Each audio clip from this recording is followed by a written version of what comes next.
नमस्ते मेरे प्यारे श्रोताओं। आइए आज हम एक ऐसी पवित्र यात्रा पर चलें जहां हर सांस में भक्ति की मिठास घुली हो, हर पल में शिव की कृपा बरस रही हो। हाँ, आज हम बात करेंगे सावन मास की, उस पवित्र महीने की जो भगवान शिव के प्रति अटूट प्रेम और समर्पण का प्रतीक है। जब आसमान से मेघ बरसते हैं और धरती शिव की भक्ति में डूब जाती है, तब हर भक्त का मन सावन की उस मधुर लय में झूम उठता है।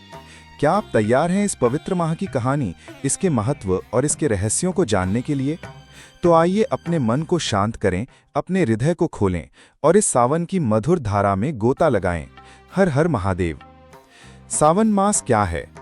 सावन, जिसे श्रावण मास भी कहा जाता है, हिंदू पंचांग का 5वां महीना है। ये महीना भगवान शिव और माता पार्वती की भक्ति के लिए विशेष रूप से समर्पित है। सावन का महीना आमतौर पर जुलाई या अगस्त में आता है, जब प्रकृति अपने पूर्ण यौवन पर होती है। चारों ओर हरियाली छाई होती है, बादल गरजते हैं और यमुना गंगा जैसी पवित्र नदियां उमड़ घुमड़ कर बहती हैं।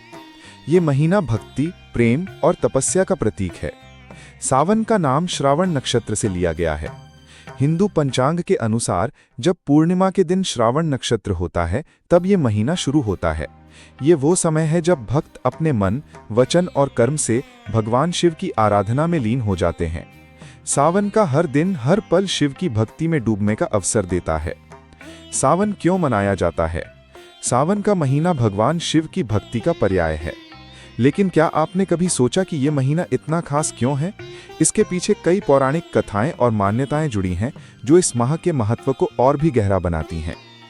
पौराणिक कथाओं के अनुसार सावन मास का महत्व समुद्र मंथन की कथा से जुड़ा है। जब देवताओं और दानवों ने मिलकर समुद्र मंथन किया था, तो उसमें से कई रत्न निकले, लेकिन मंथन के अंत में हलाहल विष भी निकला, जो इतना भयंकर था कि वो समस्त सृष्टि को नष्ट कर सकता था। तब भगवान शिव ने अपनी करुणा से उस विष को अपने कंठ में धारण किया और उसे पी लिया। इससे उनका कंठ नीला पड़ गया और वे नीलकंठ कहलाए।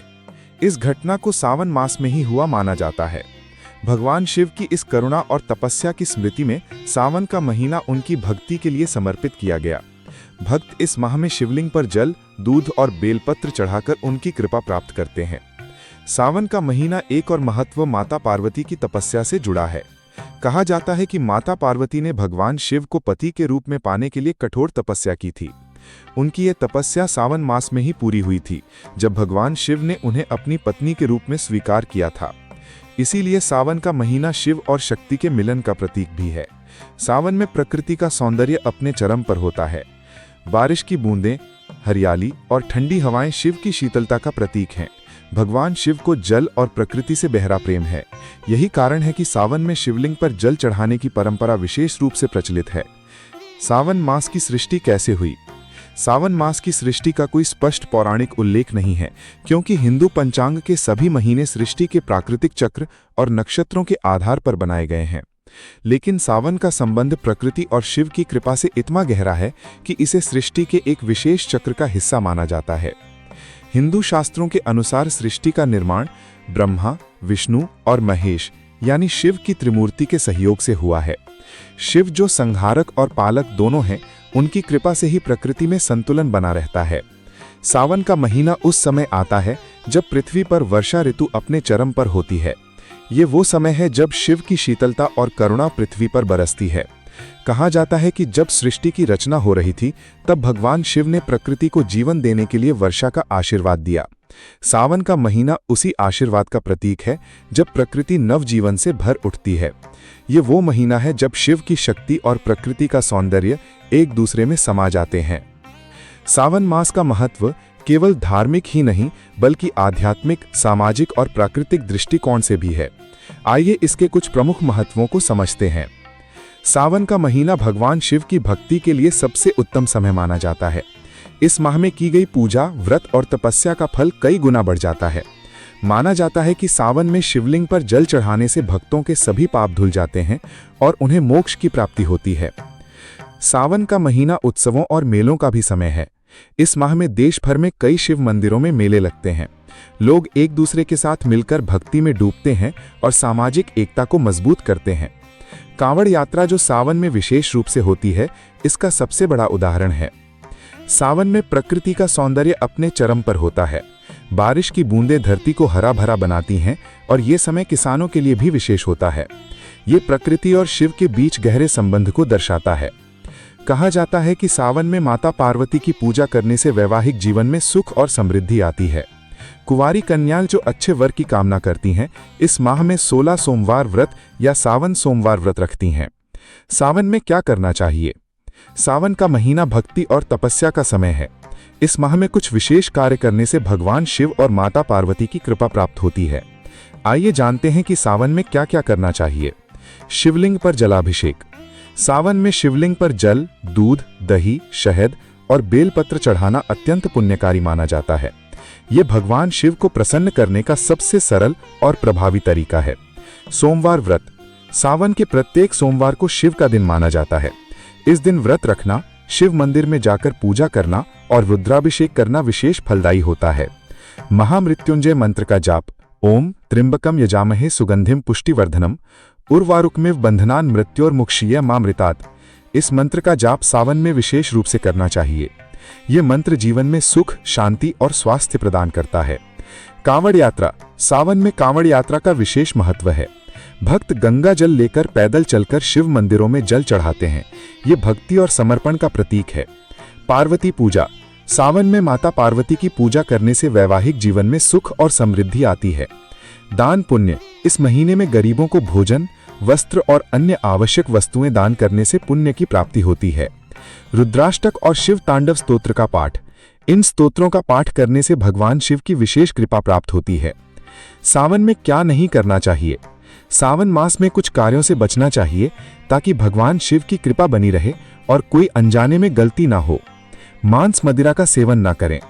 सावन एक पवित्र महीना है, इसलिए इस दौरान मांस, मछली, अंडा और शराब का सेवन नहीं करना चाहिए। अपशब्दों से बचें। इस महीने में क्रोध, झूठ और अपशब्दों से बचना चाहिए। भक्ति और शांति को अपनाएं। तामसिक भोजन से परहेज। लहसुन, प्याज और अन्य तामसिक भोजन से इस महीने में दूरी बनाएं। सात्विक भोजन ही करें। बाल और नाखून ना काटें। मान्यता है कि सावन में बाल और नाखून काटने से बचना चाहिए क्योंकि ये अशुभ माना जाता है। शिवलिंग पर निषिद्ध चीजें ना चढ़ाएं। शिवलिंग पर तुलसी, केतकी के फूल, हल्दी या कुमकुम नहीं चढ़ाना चाहिए। व्रत का अनादर ना करें। अगर आप सावन में व्रत रख रहे हैं तो उसे पूरे नियम और श्रद्धा के साथ करें।